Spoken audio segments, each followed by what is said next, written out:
that your government is progressing to promote?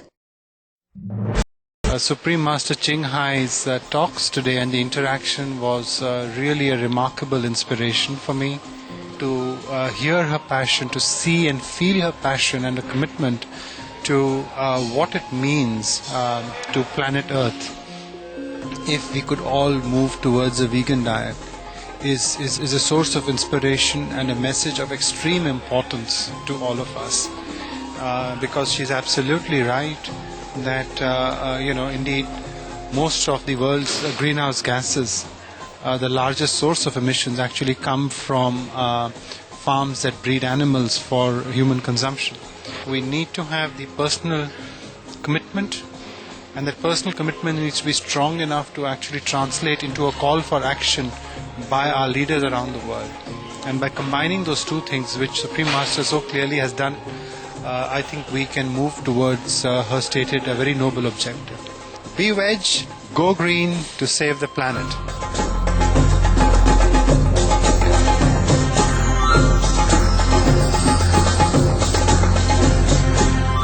She has a wonderful energy, a lovely aura, and the way she speaks so softly, her message really hits home, and you feel that she's concerned.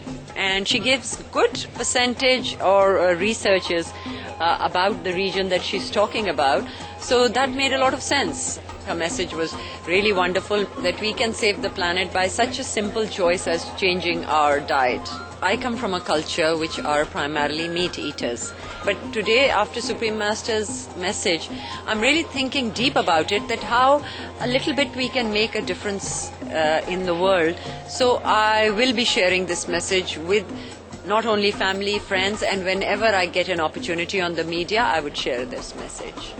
I'm Zofi, and I'm a TV show host. Keep watching Supreme Master TV. I have a message for you. Be veg, go green to save our planet. 2010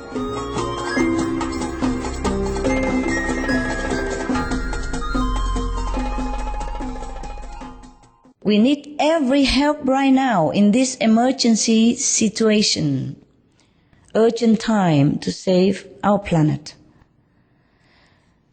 The Abu Dhabi government, for example, is doing a good job to support the farmers, to encourage them to choose the most profitable as well as ecological, chemical minimizing, water saving crops. This kind of government is also my government. I hope our government will guide the agriculture sector to the organic vegan path and also use their knowledge and talents to share these good techniques with other countries, because the world is interdependent and can cooperate together for a sustainable future. Again, and finally, we must change our lifestyle. Whether we like it or not, we should like it because we save lives. We should be as noble and compassionate as that. Otherwise, soon we will not even be able to enjoy this lifestyle or any other kind of lifestyle at all.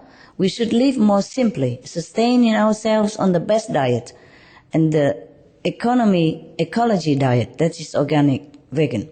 And we should also live more contented, not only with money or material possessions, but with spiritual inner strength as well. Thank you for your open-mindedness in seeking new information and for your courage to change your life and to speak up for this new noble lifestyle. Thank you. Thank you for paving the way by helping others as well to be vegan, to be greener, healthier, happier, and more loving. Okay? Thank you very much. And you can, of course, ask me any question you want now. Allah is great. Right. May Allah bless us all. Thank you so much for your profound thoughts. Supreme Master Ching Hai, there are certain questions as I shared with you earlier. So Welcome. The first question will be asked by Harvey Ellis. Harvey Yes. Ellis is a senior executive in the IT field, the speaker coordinator for our Me Veg Congress, and a supporter Yes. of vegetarian and organic living. So Harvey, you Yes. can ask your question now. Thank you, Supreme Master. Thank you and welcome. Thank you and welcome. In terms of the future of the Middle East, in terms of the environmental impacts in the region, at least the future of the Middle East, how does it compare to the rest of the world in terms of the environmental impact that you see? As I said to you, the United Arab Emirates is one of the most vulnerable regions to climate change. I just hope it will improve through our more compassionate, Allah-pleasing lifestyle. Okay. I thank you for your concern, and it's very nice to see you, first of all. I cannot really compare so detailedly, but I can only tell you that there will be dangerous impact if people don't change, if we don't change as the whole humanity. Not only in the United Arab Emirates, but the whole world has to change to the more sustainable diet, not to talk about compassionate diet. As the scientists have told us, and as you mentioned, we are already seeing the impacts worldwide. Even as we speak, the whole Middle East region is suffering from unusually extreme hot weather and drought, even a worst ever forest fire in Israel. For example, heat waves, dust storms, and flash floods have been occurring with increased intensity and damage. I am sure you are already aware that the Middle East contains 13 of the 19 driest countries on the globe. Now, you see, the water available per person in the past 50 years has become 62% less. Meaning in the past, before 50 years, for example, if they have 100 liter per day, now they have only 38 liter per person. 38, yeah, that is 62% less. Now, it's getting worse and worse.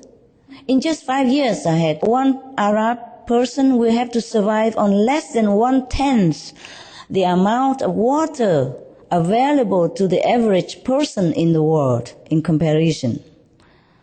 Mr. Ellis, see? Leaders across the region are worried about how they will provide adequate water. I think you all know this. You know, the water is less and less now.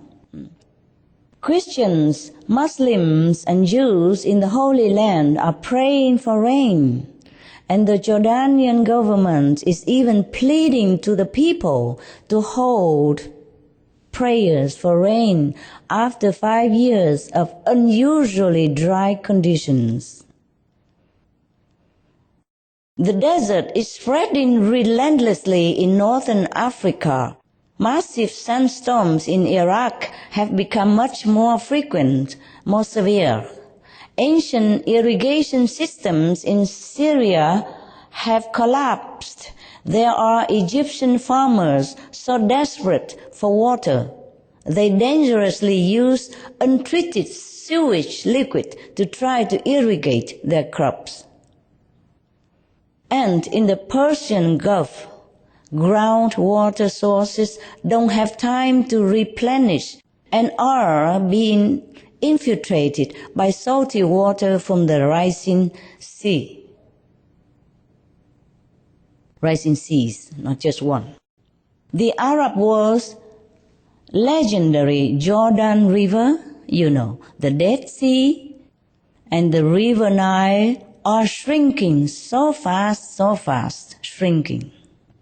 One visitor to the Dead Sea noted that it now requires half an hour to walk to the beach to reach the water shoreline, which was just a few steps from what used to be the seaside hotels before. The hotels there used to have water at their feet, at their gate. And now you have to walk half an hour in order to reach the water shoreline. My goodness. Food production is also going down, drastically in some locations. The fertile crescents that fed all the farmed civilizations in Iraq till now